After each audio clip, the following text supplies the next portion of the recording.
Hey guys, it's GT here, and it's time for a very important silver update with our favorite ranter, Ranting Andy. Welcome back. It's a pleasure to be here and a great time to have this conversation. Ranting Andy, as you guys know, is the marketing director over at Miles Franklin. Andy, thanks for joining us. I have to tell you, I am really quite shocked to see what's happened in the silver market in such a short time. Even though Bill Murphy warned us back on July 19th, big moves were coming for silver and gold in August. I'm truly shocked. I was thinking maybe we'd see 10%.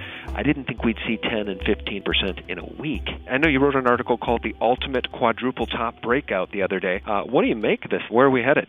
Okay, well, actually, what's really shocking to me is not what's going on today. It's that for the past year, amidst the same exact fundamental circumstances as last year, the cartel has been able to keep gold and silver down. I mean, we're talking about the reasons that were cited for gold going to an all-time high and silver going to the high 40s was because of a meltdown in Europe, was because the United States debt ceiling we went over at $14.3 trillion, and because of a weakening economy. All three of those things are not just worse now, they're dramatically worse. And on top of that, there's been a huge amount of liquidity injected to the markets by essentially every central bank on earth. So theoretically, we should be literally twice as high as we were last year, but the powers that be have stepped up the naked shorting this year. They started last September with what I call Operation PM Annihilation, which was the day after Labor Day, that was the day that the Swiss bank devalued the euro. And then there was in December they attacked again, the day that the ECB lowered rates, and then in February on the day of the LTRO2, which was the leap day violation. So they've just really stepped it up with the paper this year, and all they've done is created a massive base from which I think the current move is going to have much longer legs than last year's. Let's talk a little bit about J.P. Morgan and this manipulation. Again, I'm a little surprised that we're having a conversation in which the way I feel like framing it is that silver has broken out and they can't contain it. J.P. Morgan's shorts, its ability to control the silver paper market is no longer, but still I'm not a fool, and I think that that's probably untrue. What constitutes this type of breakout? I mean, I know that, as you just said, governments are printing money hand over fist, and everything has gotten worse over the past year. But aren't you shocked by the scope of this move in such a short time?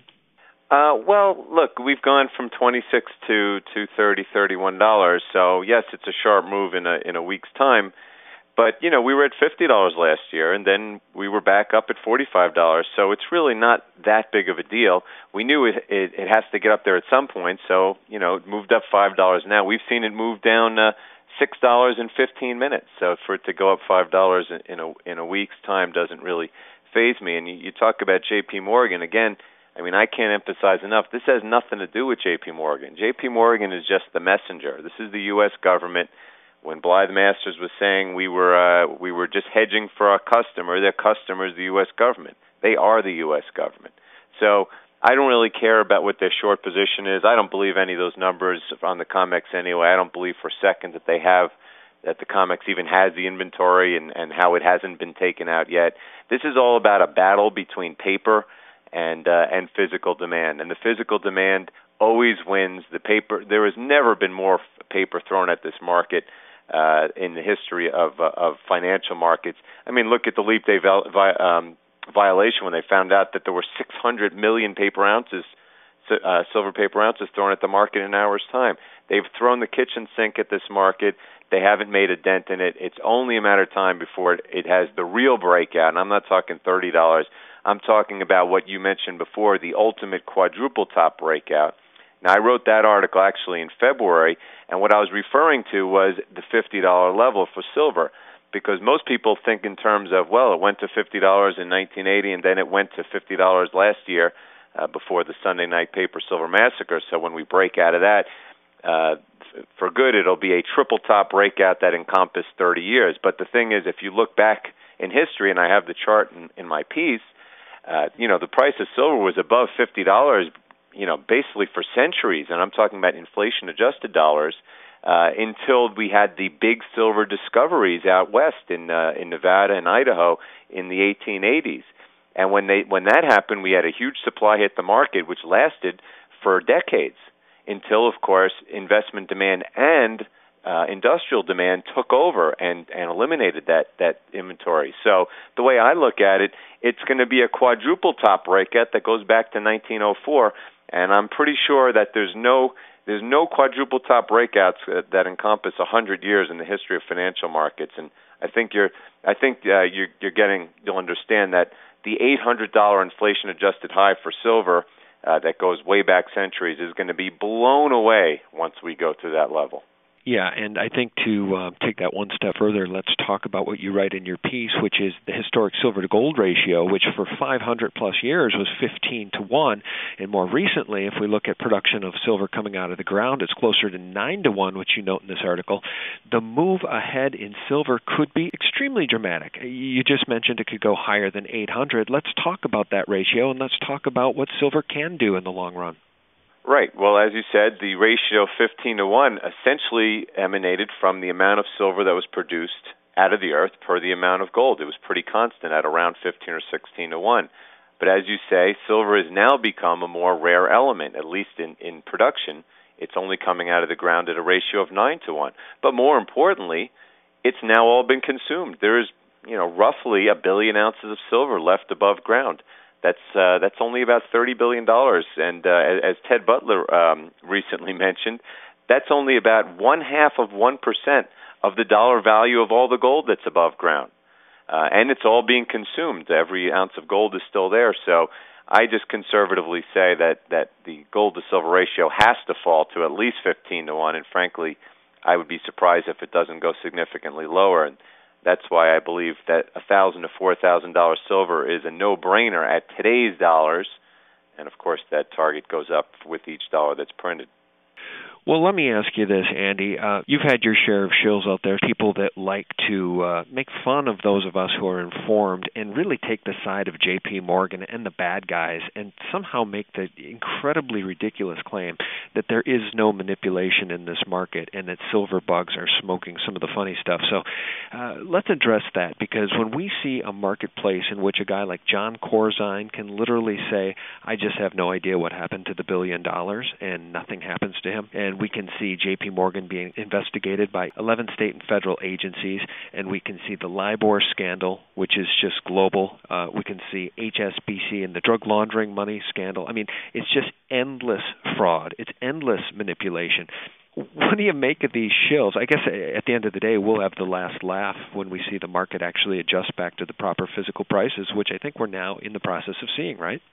Right. Well, look, pretty much every market is overtly manipulated. It's not like it's a secret that the president's working group for capital markets manipulates stock, or that the Exchange Stabilization Fund manipulates currency and, oh, by the way, gold that's in their mandate, or that the Federal Reserve buys Treasury bonds with quantitative easing. Or, these things are all out there in public, and as you say, pretty much everything that these banks and governments have done have now become these are open frauds that everyone knows about, whether it's MF Global or LIBOR or pretty much anything.